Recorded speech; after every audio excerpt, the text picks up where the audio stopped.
tarde a todos. Vamos dar início à reunião do pré-natal de alto risco, hoje com a apresentação de um artigo pelo Dr. João Henrique, com orientação do professor Augusto. Então, pode começar, João. Boa tarde a todos, eu me chamo João Henrique, sou residente do segundo ano de ginecologia e obstetrícia e sob a orientação do Dr. Augusto Brandão, eu trago hoje para a nossa reunião clínica do PINA um tema muito pertinente para a nossa realidade. Como o Hospital das Clínicas da UFMG abriga um serviço de reprodução humana que é referência nacional e é um dos raros centros a oferecer fertilização in vitro pelo SUS, o acompanhamento dessas gestações tem se tornado uma rotina crescente no nosso ambulatório. E o nosso objetivo hoje é justamente entender o impacto da FIV nos desfechos obstétricos, focando especificamente no subgrupo de mulheres com idade materna avançada. Para isso, a gente trouxe o artigo chamado Comparison of Pregnancy Outcomes Between IVF-ET Pregnancies and Spontaneous Pregnancies in Women of Advanced Maternal Age, que é um artigo publicado pelo Leng e colaboradores no Jornal de Medicina Materno-Fetal e Neonatal. Nós sabemos que a idade materna acima dos 35 anos já é, por si só, um fator de risco clássico para complicações. E com a postergação da maternidade, muitas dessas pacientes elas recorrem à reprodução assistida. A grande dúvida que nós temos é justamente na prática do pré-natal, até que ponto as complicações que nós vemos nessas mulheres, elas são culpa exclusivamente da idade basal delas, e até que ponto a técnica de fertilização in vitro ela atua adicionando riscos inerentes, como, por exemplo, os distúrbios hipertensivos específicos da gestação e a prematuridade. Para responder a isso, o artigo principal que nós trouxemos é um estudo de coorte retrospectiva de Leng e colaboradores, publicado no Journal of Maternal, Fetal and Neonatal Medicine em 2023. Eles pegaram mais de 3.300 mulheres com 35 anos ou mais e dividiram em dois grupos. 241 mulheres que engravidaram por FIV e pouco mais de 3.000 mulheres que engravidaram por concepção natural. E o detalhe metodológico importante aqui é que eles excluíram mulheres com hipertensão prévia, diabetes ou doenças autoimunes. Ou seja, eles tentaram isolar ao máximo o efeito da técnica de FIV em mulheres teoricamente rígidas antes da gestação. Indo agora para os resultados. Quando a gente analisa os resultados gerais, a idade e o MC basal eram semelhantes, mas o perfil obstétrico foi drasticamente diferente. No grupo da FIV, 78% eram primigestas e a taxa de cesariana bateu os 90%. Mas o número que eu quero que vocês guardem, porque ele é o principal viés da reprodução assistida, é a taxa de gemelaridade. 28,6% no grupo da FIV contra apenas 2,1% nas gestações naturais. Então, a gente vê que a gemelaridade ela ocorre de uma forma bem mais expressiva nas gestações com FIV. Quando os autores olharam para as complicações dessa coorte geral, os achados confirmaram o que a gente percebe dentro do pré-natal. O grupo da FIV ele teve o dobro de incidência de hipertensão gestacional e o dobro de incidência de pré-eclâmpsia. Além disso, as taxas de parto prematuro em praticamente todas as faixas de idade gestacional e a incidência de recém-nascidos de baixo peso foram significativamente maiores, chegando a quase 25% de recém-nascidos com baixo peso nas gestações por fertilização in vitro. Mas é justamente aqui que está a análise mais importante desse artigo. Os autores eles fizeram uma nova comparação, excluindo as gestações gemelares e comparando apenas as gestações únicas. E o que foi que foi percebido? Quase todas as diferenças estatísticas alarmantes para prematuridade e baixo peso desapareceram. A gemelaridade que era o motor principal que levava a essas complicações. No entanto, a hipertensão gestacional se manteve significativamente maior no grupo com fertilização in vitro, saltando de 2,7% no grupo das mulheres que engravidaram naturalmente para 7% nas mulheres que engravidaram por FIV. Isso com um intervalo de confiança significativo. A pré-eclâmpsia ficou em 4,1% na fertilização in vitro contra 2,3% no natural, o que mostra que teve uma incidência maior na FIV do que no grupo que engravidou naturalmente. Mas, nesse estudo de Leng, ele perdeu a significância estatística, provavelmente porque o N ficou muito pequeno. Então, só teve, de fato, a significância estatística quando se olhou para a hipertensão gestacional. Agora, indo para a discussão. Os autores eles fizeram recomendações clínicas muito pertinentes. Quando a gente relembra os resultados da tabela 2, a gente ficou claro que a gemelaridade ela atuou como o principal fator impulsionador das taxas de prematuridade e das complicações na coorte geral. Por que isso acontece? O artigo ele pontua que a gestação múltipla ele gera uma sobrecarga mecânica e vascular importante que afeta adversamente múltiplos sistemas maternos e fetais. Essa maior demanda placentária não apenas culmina em restrição de crescimento e prematuridade, os pilares do baixo peso, mas também atua como um dos maiores gatilhos para distúrbios hipertensivos. É exatamente por isso que a pré-eclâmpsia perdeu a força estatística no artigo quando os gêmeos foram retirados. Diante disso, os autores eles recomendam enfaticamente a transferência de embrião único, o SET, e eles dizem que isso deve ser o padrão para mulheres acima de 35 anos, aliado a uma vigilância pressórica rigorosa e o uso profilático do AS.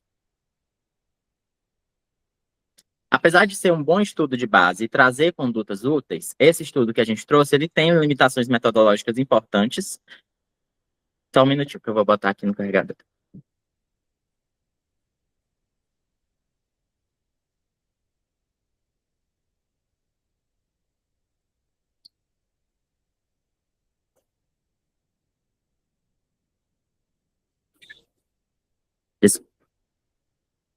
Apesar de ser um bom estudo de base e trazer as condutas importantes, esse artigo ele tem limitações metodológicas que os próprios autores assumem.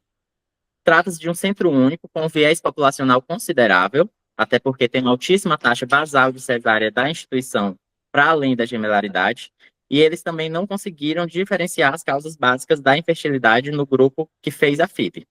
Mas o ponto fraco que chama mais atenção é o N reduzido no subgrupo de gestações únicas. A gente viu que por 241 gestações de FIV contra 3 mil de gestação por concepção natural, e por ter um número elevado de gestações no grupo de FIV, quando a gente tirou um número elevado de gestações gemelares no grupo de FIV, quando a gente tirou esses gemelares e considerou apenas gestações únicas, o número fica menor ainda. Isso nos deixa com uma dúvida que ficou latente aqui nessa discussão. Se a pré-eclâmpsia ela perdeu significância estatística na FIV, realmente porque a FIV não causa a doença em fetos únicos, ou por ser um erro do tipo 2, que é o erro quando o N é muito reduzido. E é justamente para isso que eu trouxe um artigo complementar, que é um artigo de Yu e colaboradores, que traz justamente essa questão da pré-eclâmpsia. Ele é um estudo multicêntrico, gigante, que foi feito com mais de 61 mil gestações únicas, e nesse estudo eles provaram que, tendo poder estatístico, a FIV realmente aumenta o risco de pré-eclâmpsia de forma independente, com um odds ratio ajustado de 1,34. E o mais interessante é que esse risco ele manteve consistente em todos os subgrupos, seja de idade, de IMC ou de paridade. Ou seja, a técnica da FIV realmente importa para a ocorrência de pré-eclâmpsia. Mas pensando fisiopatologicamente, por que a FIV aumenta o risco de doenças hipertensivas e metabólicas? Para isso, eu trouxe mais um artigo, que é um artigo de revisão da Universidade da Pensilvânia, de Sullivan Pike, que explica isso em duas frentes. A primeira possibilidade seria os níveis suprafisiológicos de estradiol e VEGF durante a hiperestimulação ovariana, e que esses níveis suprafisiológicos seriam deletérios para a placentação. Eles prejudicam a invasão trofoblástica e a remodelação adequada das artérias espiraladas. E segundo, seria uma frente epigenética, onde o microambiente da placa de cultura do embrião ele altera a metilação do DNA em genes fundamentais para o crescimento, como o gene H19 e o GRB10. Isso explica não apenas as alterações do peso placentário e fetal, mas também os riscos cardiometabólicos que aquela criança vai ter a longo prazo. E quais são as implicações práticas? Trazendo isso para o nosso pré-natal, o que muda no nosso manejo? Primeiro, é a questão do aconselhamento pré-concepcional, onde a gente tem que ter uma forte defesa da transferência de embrião único, o SET, justamente pelo fato de que a gemelaridade é o que mais encarece e complica essas gestações.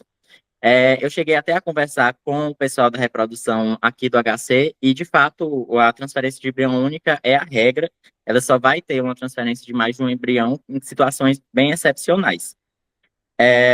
Além disso, já no pré-natal da paciente, a gente tem que considerar a paciente de FIV como uma paciente que tem risco de distúrbio de placentação. Isso vai fundamentar a nossa indicação de profilaxia com AS, além de outros fatores que ela possa ter, também para justificar essa profilaxia. Além disso, a gente precisa ter um monitoramento pressórico e um controle de peso ainda mais vigilante do que a gente tem nas gestantes de gravidez habitual, principalmente no terceiro trimestre. Para concluir, a mensagem principal é: as gestações múltiplas são, de fato, as grandes vilãs mecânicas das complicações da FIV. Mas, mesmo quando a gente isola o fator gemelar, os procedimentos hormonais e laboratoriais da fertilização in vitro deixam uma cicatriz epigenética e vascular na placentação. Portanto, toda paciente de fertilização in vitro, independente de ser hígida no pré-gestacional, requer o olhar minucioso e o rastreio ativo de pré-eclâmpsia que a gente faz aqui no pré-natal de alto risco. Obrigado pela atenção de todos. Deixo a palavra agora com nossos preceptores para dar início à nossa discussão clínica. Obrigado, João. Vamos passar a palavra para o professor Augusto. Pode parar a sua apresentação, João. João, primeiro eu queria te dar parabéns, tá? O João, ele foi muito educado e muito cortês quando ele falou que eu fui o orientador dele. Na verdade, o João, ele escolheu o artigo sozinho, escolheu um artigo muito bom, inclusive o artigo complementar. Ele fez a apresentação sozinho, me enviou tudo com prazos bem hábeis, foi exemplar nesse sentido. Então, parabéns, viu, João? Não sei se você escolheu motivado aí pela reprodução humana, qual que é o seu gosto, se pelo pré-natal de alto risco, mas tenho certeza que você vai ter sucesso em qualquer uma das áreas aí que você escolher. Você foi muito feliz aí na discussão que você trouxe para a gente. Bom, o que eu acho dos temas é que eles trazem à luz uma discussão que é maior ainda quando a gente vai pensar assistencialmente nesses casos, né? Reprodução assistida é um grupo de condutas, um grupo de manejo extremamente heterogêneo, que vai desde uma série de condutas clínicas que a gente pode tomar, são vários hormônios, vários triggers que a gente pode utilizar, assim como a gente discutiu, salvo engano, há um ano atrás, uma série de procedimentos que a gente também pode fazer, e cada um desses procedimentos hormônios vai impactar de forma diferente o corpo dessa paciente. Eu me lembro que a gente discutiu aqui uma vez que, por exemplo, as miomectomias esteroscópicas são aquelas que carregam maior risco de acretismo placentário. E a gente hoje trata, por exemplo, a esteroscopia com uma naturalidade muito grande. Se vocês saírem perguntando para as pacientes de vocês aí, a maioria delas vai até negligenciar que a esteroscopia era uma cirurgia. Elas consideram muito mais um exame e tem um risco muito maior do que, por exemplo, uma miomectomia aberta. Não sei se vocês vão se lembrar dessa discussão aqui. Bom, o que eu vejo é que quando a gente vai trabalhar com reprodução humana, a gente também tem que considerar que algumas coisas elas são super enfiesadas. Eu não sei se tem alguém da reprodução aí, pelo aspecto financeiro e comercial da reprodução, sabe? Então, assim, inequivocamente falando, João, ambos os artigos, e também eu sei que é da opinião da maioria de todos aqui, que a gente fala que é bem racional e bem razoável transferir um embrião só. Mas a gente tem que lembrar que a relação custo-efetiva disso nem sempre ela é tão vantajosa assim, o que faz com que muitas vezes a gente tenha ali um impulso de fazer uma transferência maior. Existem regras e regulações CFM que limitam isso, mas assim, transferir um embrião nem sempre é a regra, infelizmente ou felizmente, tá? A gente tem que lembrar que a gente vê todos esses desfechos adversos aí, mas eu acho que é importante trazer para a realidade que o desfecho mais comum de uma transferência embrionária é a não gravidez, em qualquer cenário. Então a gente tem que pensar e colocar isso na balança também, tá? Mas eu sei que trazer isso aqui, esses artigos, eles reforçam várias condutas que são tomadas aí por vocês no pré-natal de alto risco de maneira brilhante, né? Igual você falou no começo da sua apresentação, é muito bom se formar e trabalhar no Hospital das Clínicas por conta disso. A gente tem tanto o serviço de reprodução humana, como a gente também tem o serviço pré-natal de alto risco, e eu sei que já é quase medular para todos aí que essas gestações de alto risco, elas carregam uma maior necessidade de cuidados e uma maior necessidade de complicações, né? Você foi muito feliz também quando a gente exclui a questão da gemelaridade. Fico aqui querendo saber se existe algum artigo que compara os gemelares oriundos de FIV contra gemelares não oriundos de FIV, para a gente ver se tem alguma diferença. Mas parabéns pela apresentação, você foi brilhante aí, tá? Obrigado, Augusto. A Inês abriu a câmera aí, você quer fazer um comentário, Inês? Não, Mário, só estou aqui Só ouvindo. está aparecendo. Só... Nossa nova professora, viu, gente? Inês acabou de assumir aí anteontem no departamento, nossa nova colega. João, eu também gostei do artigo. Vale a pena sempre a gente rediscutir a FIV, por mais que eu concordo que, em princípio, você pensa assim, depois que ela engravidou, não faz muita diferença foi a gravidez foi espontânea ou se foi oriunda de FIV, mas a gravidez oriunda de FIV realmente ela tem algumas particularidades. Sem dúvida que a gemelaridade é a principal delas, né, e tem essa questão do número de embriões a ser transferido, que o Augusto abordou muito bem aí, tem uma relação comercial, mas a taxa de sucesso, se não me engano, a última vez que eu tinha conferido, se você transfere um embrião e depois mais um, é semelhante à taxa de sucesso que se você transferir 2 de uma vez. O problema é o custo envolvido nisso, né? Você fazer 2 ciclos é mais caro que você fazer um ciclo só. Mas o resultado, a chance de você ter o bebê em casa quando você faz um e depois mais um, é maior, né? Então tem esses dois aspectos. Com relação à nossa legislação, até dei uma conferida aqui agora, com mulheres até 37 anos, pode transferir até 2. E acima de 37 anos tem permissão de transferir até 3.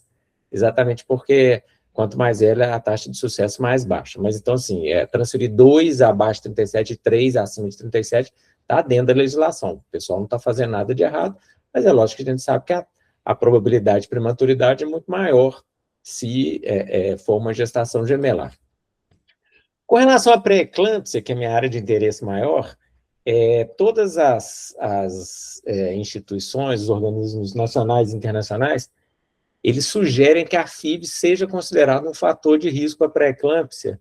Alguns consideram como um fator de risco forte, ou seja, só de ser FIV a gente já poderia começar a aspirina, e outros consideram como moderado. Se tiver a FIV mais um outro fator de risco, a gente também começaria. Como a FIV, na maioria das vezes, é feita em mulheres acima de 35 anos, então acaba que já tem 2 fatores de risco, que é a FIV mais a idade materna, né? Então, praticamente todas as pacientes que fazem FIV vão receber a aspirina, e muitas vezes, quando a gente recebe elas no consultório, o pessoal das clínicas de reprodução, eles fazem um relatório falando o que elas vão ter que fazer, usar ácido fólico até tantas semanas, usar o trogestante até tantas semanas, usar AS a partir de 12 semanas, eles já colocam nesse relatório de encaminhamento essas orientações. Eu acho que ninguém tem muita dúvida de que é um grupo que tem um risco maior. Agora, esse artigo que você citou do mecanismo fisiopatológico, ele esquece de uma teoria antiga, que não foi desbancada, então acho que ainda vale, que é da incompatibilidade imunológica entre a mãe e o pai. Porque, assim, para que a gravidez exista, tem uma reação inflamatória no útero, no endométrio, que facilita essa implantação do embrião. Essa reação inflamatória, ela pode ser do tipo 1, que é mais mediada pelos linfócitos CD4 positivo, TCD4 positivo, ou a do tipo 2, que é mais mediada pelos TCD8 positivo. As mulheres, quanto mais tempo a paciente tem de convivência sexual com aquele parceiro, mais a reação ela vai desviando da 1 para a 2. A 2 seria a benéfica e a 1 seria a negativa, por assim dizer. Então, tem estudos antigos que mostram assim, se a paciente engravida com menos de 4 meses de relacionamento, ela tem muito mais pré-eclâmpsia do que se ela engravida com 6 meses, do que se ela, e mais do que se ela engravida com 1 ano. Então, quanto mais tempo tem de exposição ao sêmen do pai, maior o risco, menor o risco dela ter pré-eclâmpsia, porque vai mudando essa reação inflamatória. E no caso da fertilização in vitro, muitas vezes ela não teve, assim, principalmente se for ovo doação, principalmente se for sêmen doado, ela não teve esse contato com o sêmen do marido, então talvez essa reação inflamatória ela não se dê da forma como se daria num processo natural. Então, só para acrescentar mais uma hipótese de por que elas têm mais pré-eclâmpsia, essas outras duas que você falou, isso só para lembrar, eu falava isso nas aulas antigamente, então lembrei disso durante sua apresentação, é mais uma possibilidade. Mas, realmente, gostei. Vou aproveitar para perguntar se alguém tem alguma observação para fazer.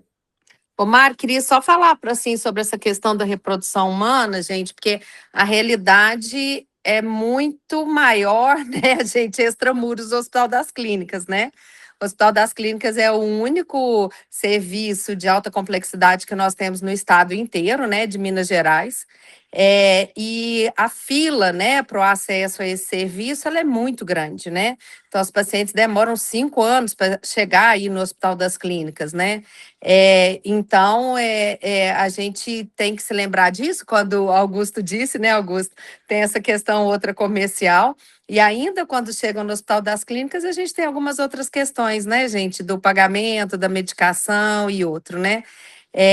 Então, quando elas acessam e aí tem esse protocolo, talvez aí essa transferência de um embrião, ela não vai ser tão realidade assim, né? E como o Mário disse, a gente fica respaldado pela essa resolução do CFM, porque nós não temos uma lei que rege a reprodução medicamente assistida aqui no Brasil, né? Então, essa é uma realidade que nós temos, que nós precisamos ter ciência, encarar, porque realmente fora é diferente, é mais difícil. Semana passada nós recebemos na Secretaria de Estado que a reprodução humana vai ser abarcada aí no programa, né, no PAT, programa agora tem mais especialistas, né, então assim, só que a gente não sabe qual vai ser ainda esse investimento que vai vir, né, mas assim, vejam que é um gargalo que nós temos, né, quando a gente pensa no planejamento sexual e reprodutivo como um todo, né, não só única exclusivamente, né, na parte aí, né, de anticoncepção, quando a gente fala de planejamento familiar, né, sexual e reprodutivo, né? Então, é só para trazer essa contribuição, viu, Mário, que realmente, assim, às vezes a gente fica pensando, mas quando ela acessa, né, o serviço, talvez tenha que pensar bem nessa questão da idade mesmo, né, porque é a oportunidade que ela vai ter de engravidar, né? E aí, a gente que fica no pré-natal de alto risco, que vamos ter que conduzir essas gestações aí que por vezes vão ser gemelares, né, da melhor forma que a gente conseguir. Na prática é isso, fora o aumento da pré-eclâmpsia e o aumento da prematuridade quando tem gêmeos, não difere muito, né? Tá certo que muitas vezes são pacientes que são um pouco mais velhos, então, assim, às vezes elas já têm alguma comorbidade relacionada à idade, né? Hipertensão, diabetes, mas de maneira geral não difere muito, não. Mas é bom para a gente ficar atento. João? Quando eu discuti com o pessoal da reprodução, eles falaram que justamente o que geralmente eles tentam sempre transferir um, e o que eles levam em consideração principalmente para transferir dois é justamente as comorbidades da paciente e a qualidade do embrião também. Pois é, tenho certeza que eles são muito criteriosos aí nessa transferência. Tudo bem, gente, então vou agradecer a presença de todos. Semana que vem a gente tem a última reunião do semestre, depois nós vamos ter um períodozinho de férias, então semana que vem a gente se reencontra. Obrigado a todos, até semana que vem. Tchau, pessoal, boa noite. Até mais. Tchau, tchau.